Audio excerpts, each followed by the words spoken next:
that we are discussing now has reached a stage that we are gradually turning to a state of anarchy,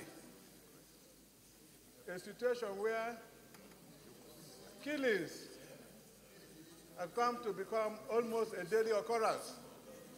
If it is not Boko Haram, it is the herdsmen and farmers attack. If it is not that, it is militia that will suddenly open fire on innocent citizens. If it is not that, it is communal clashes between communities. Mr. President, just 2 days ago, war criminals from Igala attacked my community in Ohuku local government and killed 9 innocent people that went to the farm, including women. They killed, beheaded, and took their parts to an unknown destination. Some were even kidnapped. This happened about 2 days ago. Before then, between Ibagu community in Ebonyi and some community in Cross River, they also attacked us, attacked my community, and killed a lot of people. This has continued to happen, and nothing has been done.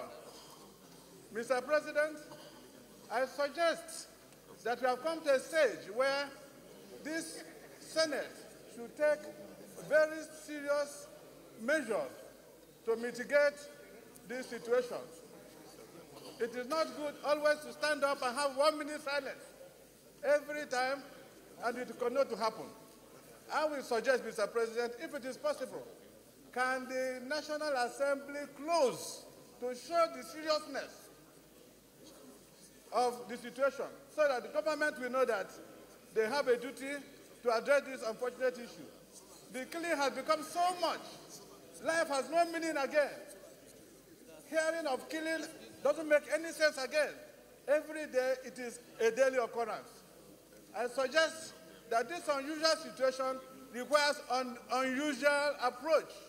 And the approach I'm suggesting, Mr. President, is that if government has failed to do anything and the police has failed to do anything, we should not be seen to not be doing anything. We should close and send a signal to the country, to the President and all the agencies that we at the National Assembly are not happy with the level of killings in this country. I raise my case, Mr. President.